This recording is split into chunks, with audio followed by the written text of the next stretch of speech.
परमाराध्य परम पूज्य महातपस्वी आचार्य श्री महाश्रमण जी के चरणों में कोटिशः नमन। भगवान महावीर आनंद को श्रावक के 12 व्रत समझा रहे थे, 12 व्रतों की विवेचना कर रहे थे। आनंद एक एक व्रत को समझ रहा था और समझ करके स्वीकार करता जा रहा था। आनंद ने अहिंसा अनुव्रत को समझा और उसे स्वीकार किया, सत्य अनुव्रत को समझा और उसे स्वीकार किया। इसके बाद अचौर्य अनुव्रत, भगवान महावीर ने अचौर्य अनुव्रत की चर्चा की, अदत्ता दान की चर्चा की।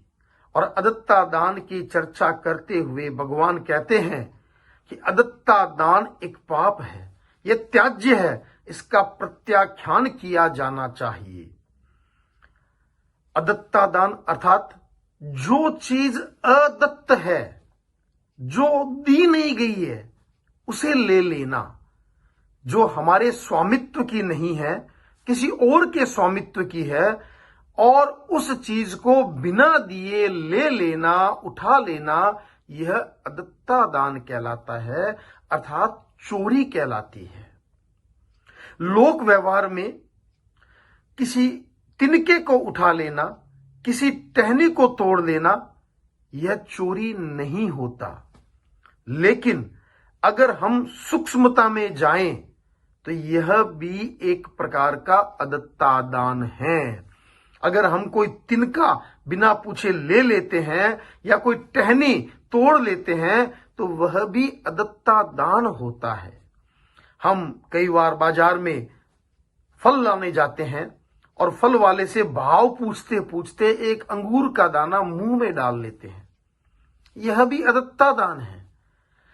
तो भगवान ने इस अदत्ता दान को 2 भागों में बांटा, एक सूक्ष्म अदत्ता दान और एक स्थूल अदत्ता दान। ये जो छोटी मोटी चीज हम उठा लेते हैं, तिनका उठा लिया, टहनी तोड़ दी, ये सारे के सारे सूक्ष्म अदत्ता दान की श्रेणी में आते हैं।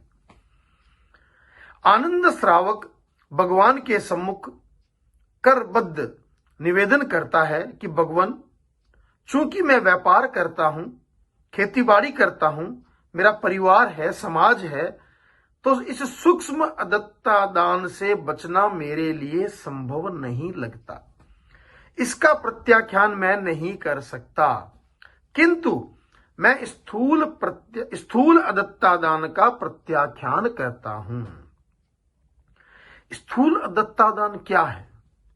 स्थूल अदत्ता दान को समझाते हुए आचार्य भिक्षु कहते हैं कि जहां लोक भंड और राजदंड ये 2 शब्द होते हैं, वह स्थूल अदत्ता दान कहलाता है।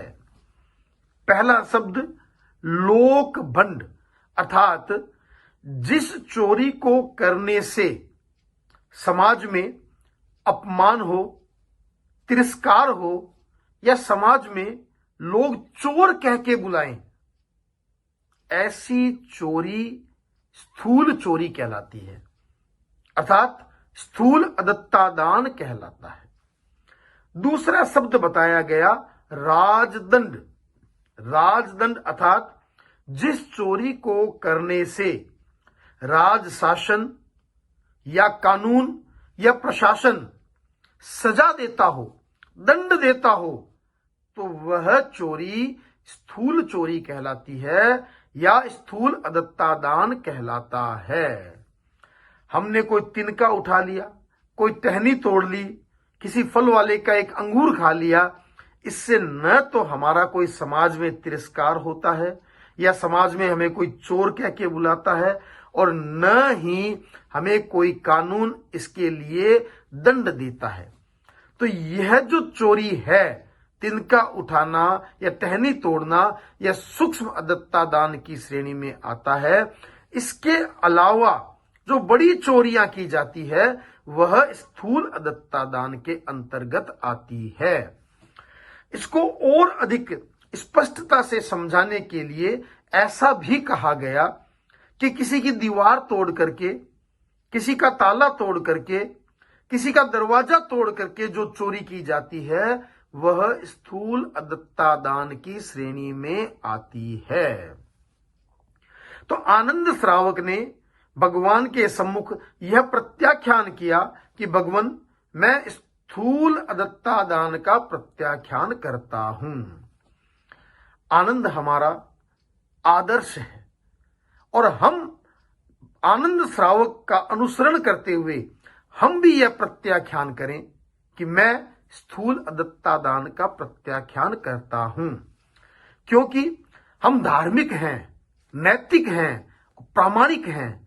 हमारे मन में ऐसी कोई मानसिकता नहीं है कि हम ऐसी चोरी करें जो ताला तोड़ करके की जाए, दीवार तोड़ करके की जाए, किसी का दरवाजा तोड़ करके की जाए, या किसी के घर से कोई कीमती सामान उठाकर ले लिया जाए।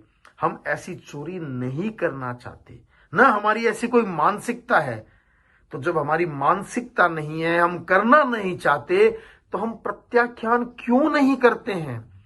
और अगर हम प्रत्याख्यान नहीं करते हैं तो हमारे ऊपर एक प्रश्न चिन्ह लग जाता है कि हमारे मन में ऐसी क्या भावना है। तो हम अपनी भावना को बिल्कुल स्पष्ट करें कि मैं स्थूल अदत्ता दान का प्रत्याख्यान करता हूं।